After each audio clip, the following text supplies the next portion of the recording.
Good morning, detectives. This week we're going to do another author study. So last week we studied Paul Gauguin. This week we're going to be reading several books by Kevin Henkes. And Kevin Henkes is both an author and an illustrator. So in all of these books he writes the words and he draws the pictures.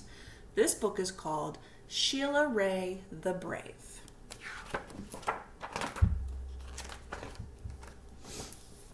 Sheila Rae wasn't afraid of anything.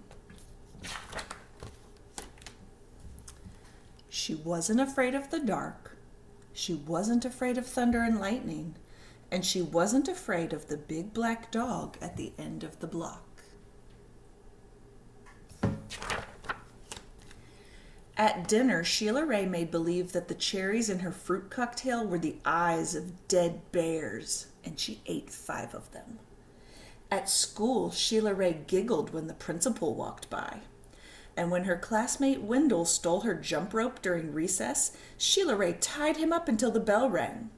"I am very brave," Sheila Rae said, patting herself on the back.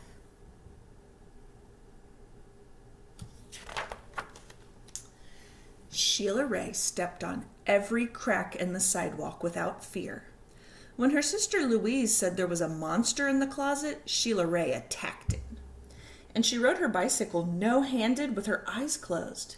"Yay, yay, Sheila Rae," her friends yelled, clapping their hands.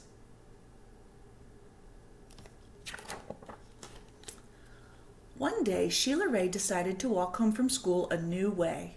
Louise was afraid to. "You're too brave for me," Louise said. "You're always such a scaredy cat," Sheila Rae called. "Am not," whispered Louise.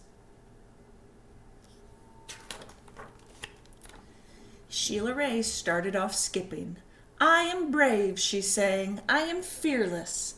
She stepped on every crack. She walked backwards with her eyes closed.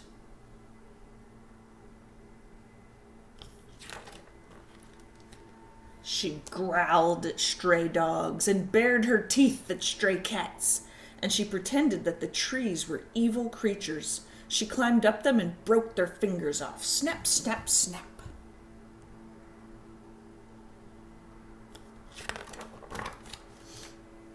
Sheila Rae walked and walked.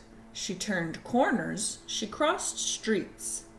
It suddenly occurred to Sheila Rae that nothing looked familiar.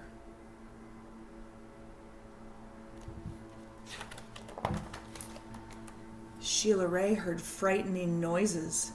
They sounded worse than thunder. She thought horrible thoughts. They were worse than anything she had ever imagined.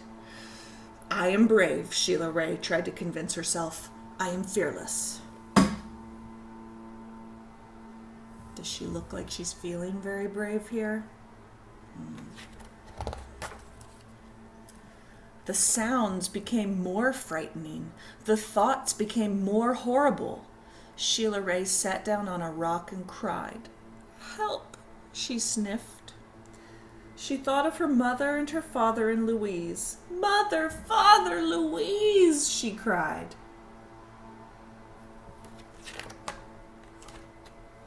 "Here I am," a voice said. "Louise!" Sheila Rae hugged her sister. "We're lost," Sheila Rae said. "No, we're not," said Louise. "I know the way home. Follow me."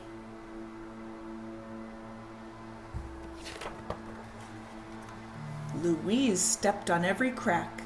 She walked backwards with her eyes closed. She growled at stray dogs and bared her teeth at stray cats.